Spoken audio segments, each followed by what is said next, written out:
आज उपराष्ट्रपति पद का चुनाव है। देश का नया उपराष्ट्रपति आज शाम 6 बजे तक सबको पता चल जाएगा। लेकिन दो बातें हैं जो अभी तक किसी को नहीं पता है और उन पर बात होनी जरूरी है और उन पर ही बात हो रही है। उपराष्ट्रपति कौन बनेगा इसको लेकर के तो तस्वीर साफ है, लेकिन दो बातें हैं जो किसी को नहीं पता है। पहली बात यह है कि उपराष्ट्रपति जो नया बनेगा उसको कितने वोट मिलेंगे।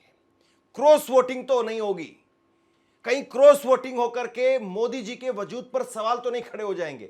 ये पहला बड़ा विषय है। और इसके साथ साथ दूसरा बड़ा विषय ये है कि जगदीप धनखड़ आज की तारीख के बाद कभी भी एक बड़ा धमाका कर सकते हैं। जगदीप धनखड़ आज की तारीख के बाद में कभी भी प्रेस के सामने आकर के, पब्लिकली सामने आकर के अपने बारे में बहुत कुछ बता सकते हैं, क्योंकि एक स्टोरी छपी है भास्कर में और एक डिटेल में स्टोरी छपी है और जिसमें जगदीप धनखड़ के करीबी लोगों ने कहा है कि जगदीप धनखड़ ने एक दिन पहले ही 40 किलो जलेबी मंगवाई थी। जलेबी, राजनीति, हार जीत, ये इसके बहुत सारे मायने हैं। 40 किलो जलेबी जगदीप धनखड़ ने मंगवाई थी। 40 किलो जलेबी किसको बंटवाई गई थी और कब मंगवाई गई थी और उनको इस्तीफे के बारे में कब पता चला, कब कहा गया उनको इस्तीफा के लिए, इसको लेकर के सटीक तौर पर भास्कर ने कुछ चीजें सामने रखी है जो कि बेहद करीबी लोगों ने भास्कर को बताई है। अब ऐसे में जगदीप धनखड़ एक तारीख भी बताई जा रही है कि इस तारीख को, क्योंकि अभी तक तो यह था कि उपराष्ट्रपति वो थे, उपराष्ट्रपति पद से वो हटे और उपराष्ट्रपति पद पर कोई नया उपराष्ट्रपति आ जाए तब तक खामोश रहे और उसके बाद में आज की जो म्याद थी वो म्याद खत्म हो जाएगी और उस म्याद खत्म होने के बाद में जगदीप धनखड़ वो क्या करेंगे, किस तरीके से करेंगे, क्या फैसला लेंगे, इस पर जो है बात होगी। और दूसरी बात यह है कि दो बड़ी पार्टियां बीआरएस और बीजेडी, ये दो बड़ी पार्टियां जो कि बीजेपी के साथ में बीजेपी की सहयोगी रही हैं, उन्होंने किनारा कर लिया है, वो वोट नहीं डालेंगे इस चुनाव के अंदर। तो ये अब सवाल ये भी है कि जो हार जीत का नंबर था जो पहले 391 था वो अब कितना ऊपर नीचे जाएगा और उससे राजनीतिक तौर पर किसको फायदा है, किसको नुकसान है। बीजेपी ने बीजेडी और बीआरएस को क्यों इस चुनाव से बाहर रहने के लिए कहा, या वो अपने आप ही बाहर हो गए और उनके बाहर होने से क्या मैसेज गया, उन दोनों राज्यों में कांग्रेस की स्थिति क्या है और इससे कांग्रेस को क्या फायदा होगा, इस पर भी बात करेंगे। तो सबसे बड़ी बात तो यह है कि जगदीप धनखड़ वो अगर सामने आए तो मोदी जी या फिर जो नए उपराष्ट्रपति बनेंगे उनको लेकर के सवाल ये खड़े हो जाएंगे कि वो कैसे काम करेंगे या उनको काम करने दिया जाएगा कि नहीं करने दिया जाएगा। तो सबसे पहले मैं कुछ गणित आपके सामने रखता हूं, कुछ इंटरेस्टिंग फैक्ट आपके सामने रखता हूं। देश में कब कब किस किस उपराष्ट्रपति के लिए वोटिंग हुई है उस पर बात करते हैं और फिर उसके बाद में 40 किलो जलेबी और जगदीप धनखड़ की वो तारीख, उस पर बात करेंगे। तो उपराष्ट्रपति पद के लिए 4 बार निर्विरोध तरीके से उपराष्ट्रपति चुने गए हैं, जिसमें 1952 में और 1957 में डॉक्टर सर्वपल्ली राधाकृष्णन, उनको निर्विरोध तरीके से चुना गया था। उसके बाद में 1979 में मोहम्मद हिदायतुल्ला और 1987 में शंकर दयाल शर्मा, ये निर्विरोध तरीके से चुने गए थे। तो कुल मिलाकर के देश के इतिहास में अभी तक 4 बार उपराष्ट्रपति पद के लिए चुनाव नहीं हुआ, निर्विरोध तरीके से चुन लिए गए। इसके बाद में एक इंटरेस्टिंग फैक्ट यह है कि 1992 में डॉक्टर KR नारायण, जो कि बाद में राष्ट्रपति भी बने, दलित थे वो, और वो जब चुनाव में गए तो उनको 700 वोट मिले थे, 700 वोट उनको मिले और उनके खिलाफ जो चुनाव लड़ रहे थे उनके प्रतिद्वंदी काका जोगिंदर सिंह, जो कि धरती पकड़ के नाम से मशहूर थे, और उनको सिर्फ 1 वोट मिला था। 700 वोट एक तरफ और 1 वोट एक तरफ, ये कांग्रेस के ही उम्मीदवार थे। इसके बाद में एक इंटरेस्टिंग फैक्ट और है, डॉक्टर राधाकृष्णन और डॉक्टर हमीद अंसारी, यही 2 ऐसे उपराष्ट्रपति थे जो 2-2 बार इस पद पर आए, बाकी और कोई 2 बार दोबारा से जो चुना नहीं गया। अब तक केवल 2 महिला प्रत्याशी आई हैं और सबसे बड़ी बात यह है कि एक बार एनडीए की तरफ से, एक बार अभी जो इंडिया गठबंधन है, पहले यूपीए था, उनकी तरफ से 2 बार महिला प्रत्याशी आई हैं। एक बार निज़्मा हेपतुल्ला और मार्गरेट अल्वा, ये दोनों उम्मीदवार रही हैं, लेकिन अभी तक कोई भी महिला उम्मीदवार उपराष्ट्रपति का चुनाव नहीं जीत पाई। दोनों बार दोनों की तरफ से 2 महिलाओं को उतारा गया, लेकिन दोनों चुनाव हार गई थी। 2000 से लगातार जो जीत का मार्जिन है वो बढ़ता जा रहा है। साल 2002 में, जिस वक्त में अटल बिहारी वाजपेयी की सरकार थी, उस वक्त में भैरव सिंह शेखावत, उन्होंने एनडीए की उम्मीदवार के तौर पर जीत हासिल की थी और उस वक्त में सुशील कुमार शिंदे, जो पहले कांग्रेस की सरकार में गृह मंत्री रहे, सुशील कुमार शिंदे, उनको 149 वोट, तकरीबन 150 वोटों से हराया था। 2007 में हमीद अंसारी यूपीए के उम्मीदवार थे और इन्होंने नज़्मा हेपतुल्ला, जो कि बीजेपी की तरफ से पहली महिला उपराष्ट्रपति की उम्मीदवार थी, इनको 233 वोटों से हराया। इसके बाद में 2012 में दोबारा से हमीद अंसारी साहब को निर्वाचित वो होते हैं और एनडीए के जसवंत सिंह को इन्होंने 252 वोट से, करीब 250 वोटों से हराया।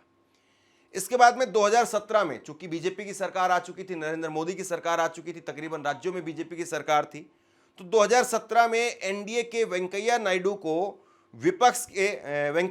ने विपक्ष के गोपाल कृष्ण गांधी को 272 वोटों से हराया। और अभी जो आखिरी उपराष्ट्रपति चुने गए 2022 में, जगदीप धनखड़ ने एनडीए के प्रत्याशी के तौर पर मार्गरेट अल्वा को 346 वोटों से हराया।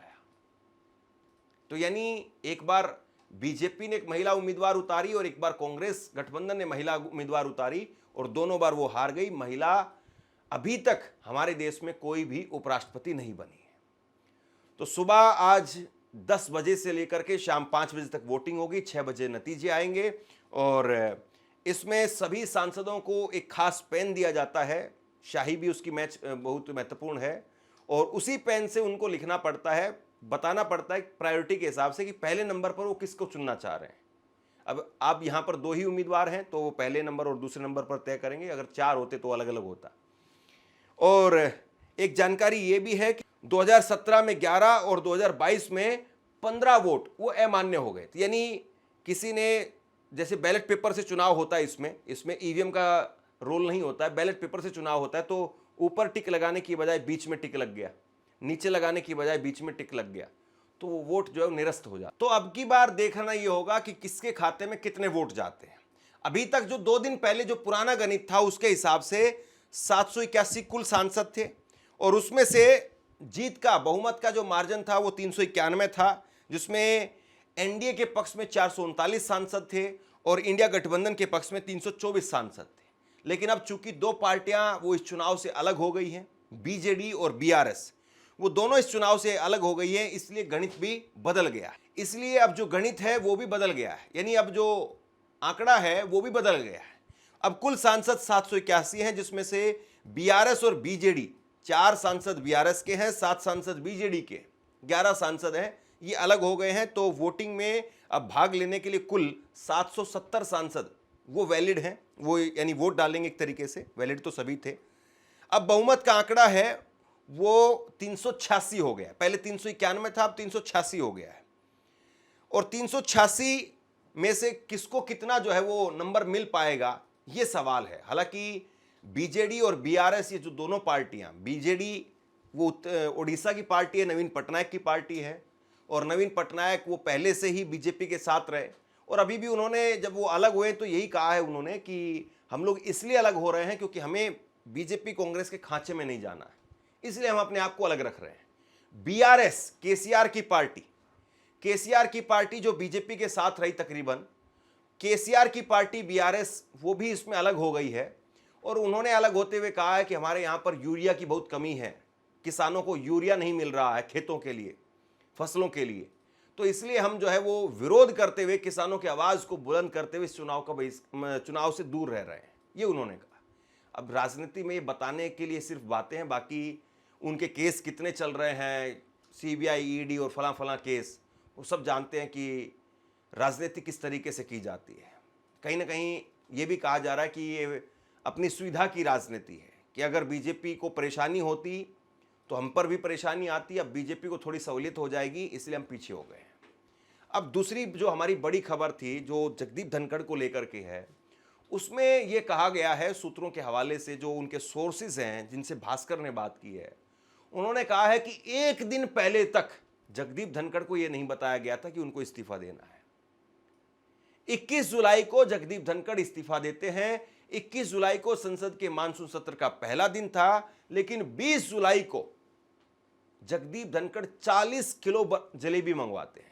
40 किलो जलेबी, और वो 40 किलो जलेबी या बड़ी संख्या में इस तरीके से मिठाई वो मंगवाते रहे, क्योंकि वो जाट है, एक ग्रामीण परिवेश से आते हैं।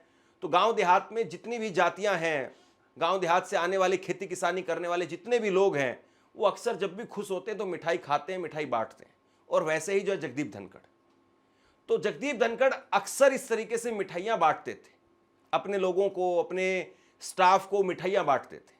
अक्सर आप गांव देहात में जाएंगे तो कोई भी किसान है, चाहे वो किसी भी जाति से संबंधित हो, जो वो अपनी फसल बेचने के लिए जाता है, उसके पास में 4 पैसे आते हैं, तो वो यही करता है, अपने घर परिवार के लिए मिठाई लेकर के जाता है। और ये बहुत पुरानी एक आदत रही है। और चूंकि जलेबी सस्ती रहती है थोड़ा, बाकी की जो मिठाइयाँ हैं वो महंगी होती हैं, इसलिए बहुत पुरानी आदत थी। और वो पुरानी आदत को ही कंटिन्यू कर रहे थे कि जब भी वो खुश होते थे या जब भी कुछ बड़ा काम करते थे तो वो जलेबी बांटते थे। ये उनकी आदत थी। और वो 40-50 किलो जलेबी इसलिए मंगवाते थे क्योंकि उपराष्ट्रपति का स्टाफ भी ज़्यादा होता है, तो 30-40 आदमी उनके यहाँ पर काम करते, तो 1-1 किलो जलेबी का डिब्बा वो सबको पकड़ाते थे।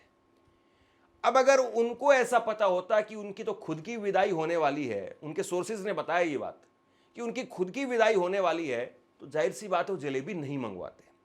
तो एक दिन पहले तक जगदीप धनखड़ को नहीं पता था कि उनकी विदाई होने वाली है, उनके हाथ में इस्तीफा थमा दिया जाएगा। आपसे कुछ कहना चाहता हूं, आज के वक्त में पत्रकारिता करना कितना मुश्किल काम है, लेकिन अगर ऐसे में भी कोई आपकी खबर दिखा रहा है, कोई आपके मुद्दे पर बात कर रहा है, तो आपको भी उसका साथ देना चाहिए।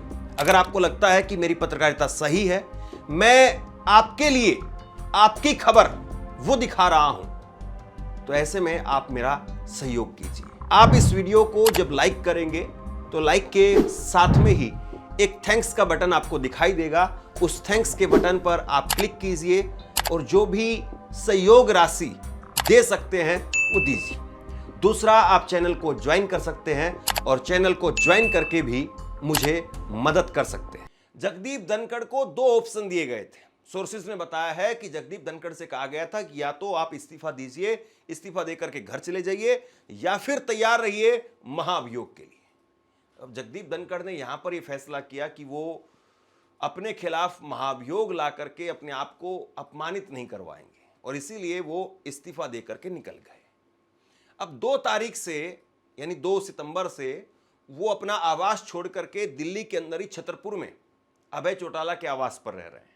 अभय चौटाला क्यों, मैंने एक बार आपको पहले विस्तार से बताया था।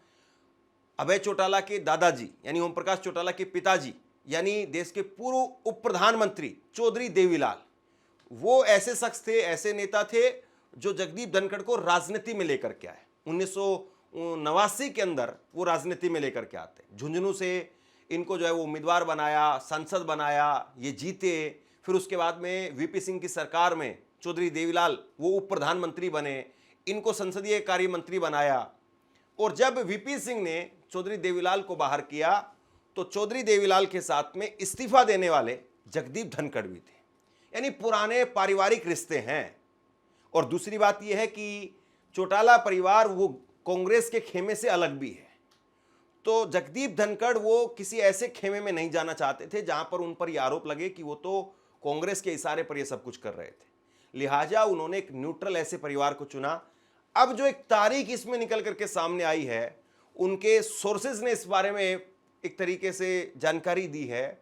इसमें तारीख निकल करके सामने आई है 25 सितंबर। 25 सितंबर यानी चौधरी देवीलाल का जन्मदिन। और चौधरी देवीलाल के जन्मदिन पर उनकी जो अब मौजूदा पार्टी है INLD इनेलो, वो एक बड़ा कार्यक्रम करती है, बड़ा प्रोग्राम करती है। और उस दिन उस रैली में शामिल होकर के जगदीप धनखड़ कुछ बहुत बड़ा ऐलान कर सकते हैं, या जगदीप धनखड़ उस दिन उस रैली में आकर के अपने राजनीतिक मसीहा को, अपने गुरु को श्रद्धांजलि देते हुए अपने उसूलों की लड़ाई को सबके सामने रख सकते हैं कि देखिए, मैं सरकार के साथ रहा, हर दिन साथ रहा, हर तरीके से साथ रहा, मुझ पर आरोप लगे फिर भी मैं सरकार के साथ रहा, लेकिन मेरा इस तरीके से अपमान किया गया और उसके बाद में मैंने इस्तीफा दे दिया।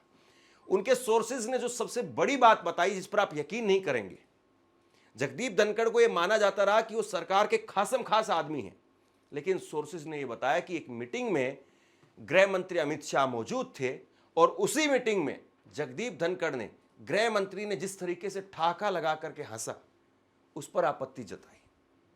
देखिए, आप और हम हंसते हैं, हंसना एक अच्छी बात है, हंसने से स्ट्रेस दूर होता है, लेकिन जब किसी मीटिंग में कोई व्यक्ति बैठा होता है और जाहिर सी बात है उसके ओहदे में कोई व्यक्ति सीनियर उस मीटिंग की अध्यक्षता कर रहा है, तो हंसना खांसना ये एक अदब से किया जाता है। अगर किसी आदमी को खांसी भी आ जाती है तो बहुत आराम से जो है खांसने की कोशिश करता है, ये खांसी को दबाया जाता है, ऐसे ही हंसी को भी जो है वो दबाने की कोशिश होती है। लेकिन गृह मंत्री अमित शाह वो ठहाका लगा करके हंसे और इस बात पर जो है वो जगदीप धनखड़ ने आपत्ति जताई कि ऐसे तो नहीं होना चाहिए। और आरएसएस की जिस तरीके से वो प्रशंसा कर रहे थे, तो आरएसएस ने भी कहा कि भैया आप हमारे बारे में ऐसा मत बोलिए, क्योंकि आप बोल रहे हैं तो मैसेज ये जा रहा है लोगों के बीच में, सरकार के बीच में, सांसदों के बीच में, कि आरएसएस आपको मोदी सरकार के खिलाफ बुलवा रही है। क्योंकि उन्होंने खुद कह दिया था कि मैं तो 25 साल से आरएसएस का प्रशंसक हूं, मैं तो आरएसएस का एकलव्य बन करके रह गया हूं। जब इस तरह की बातें उनकी तरफ से कही गई तो आरएसएस ने कहा, और ये बातें जाहिर सी बात है या तो आरएसएस ने खुद सोची होगी या बीजेपी की तरफ से कहलवाई गई होंगी, कि भाजपा के बहुत सारे सांसदों में कंफ्यूजन क्रिएट हो रहा है कि आरएसएस और बीजेपी में खाई पैदा हो रही, क्योंकि जगदीप धनखड़ सरकार के आदमी ऐसी बात कह रहे हैं। तो बहुत सारी ऐसी चीजें हैं जो आज के चुनाव के बाद में तय होंगी। अगर जैसे मैंने कल खबर में बताया था कि क्रॉस वोटिंग हुई, और जिस बात की संभावना बहुत ज्यादा है, अगर क्रॉस वोटिंग हुई तो उसके बाद में हो सकता है कि नरेंद्र मोदी जी के लिए बड़ी मुसीबत खड़ी हो जाए। गुजरात लॉबी के वजूद पर जो है सवाल खड़े हो जाएं कि अब गुजरात लॉबी के अंडर में बीजेपी नहीं है, बीजेपी अब वहां से निकल रही है, राजनीति के अंदर एक नॉर्मल सी आ रही है। राजनीति कभी भी ऐसी होती भी नहीं है कि किसी एक नेता के इर्द गिर्द पूरी राजनीति सिमट करके रह जाए। राजनीति में नए लोग आते हैं, पुराने जाते हैं, राजनीति इसी तरीके से रही है। राजनीति एवरेस्ट की चोटी है जहां पर कोई अपना आशियाना बना करके नहीं बैठ सकता है, सबको आना जाना वहां पर लगा रहता है। कोई ऊपर चढ़ता है, कोई नीचे उतरता है, कोई ढलान पर आता है, कोई बार बार चढ़ चढ़ करके गिर जाता है। तो नरेंद्र मोदी को लेकर के, अमित शाह को लेकर के, गुजरात लॉबी को लेकर के बीजेपी के अंदर भी एक टसल है। और अभी जो कॉन्स्टिट्यूशन क्लब के चुनाव में दिखा, अब मुझे नहीं लगता है व्यक्तिगत तौर पर कि कॉन्स्टिट्यूशन क्लब का चुनाव और उपराष्ट्रपति का चुनाव वो एक जैसा होगा, लेकिन 20-30 सांसद भी अगर इधर उधर हो गए, 10-15 सांसद भी इधर उधर हो गए, तो ये सरकार बड़ी कमजोर सरकार है परसेप्शन के मामले में। इस सरकार को इस बात की चिंता होती है कि एक भी खबर हमारे खिलाफ नहीं जानी चाहिए, एक भी चीज हमारे खिलाफ नहीं जानी चाहिए। अगर 10 सांसद भी इधर उधर क्रॉस वोटिंग कर देते हैं तो सरकार को चिंता इस बात की हो जाएगी कि ये फिर एक नैरेटिव बनने लगेगा कि देखिए मोदी जी के तो खिलाफ लोग हो गए, क्योंकि जो यहां पर एनडीए के उम्मीदवार को वोट नहीं करेगा एनडीए में होकर के, तो इसका मतलब क्या समझा जाए? इसका मतलब यही कि वो मोदी जी की लाइन पर नहीं चलने के लिए तैयार है। और ये सरकार एक एक हेडलाइन से घबराती है, डरती है।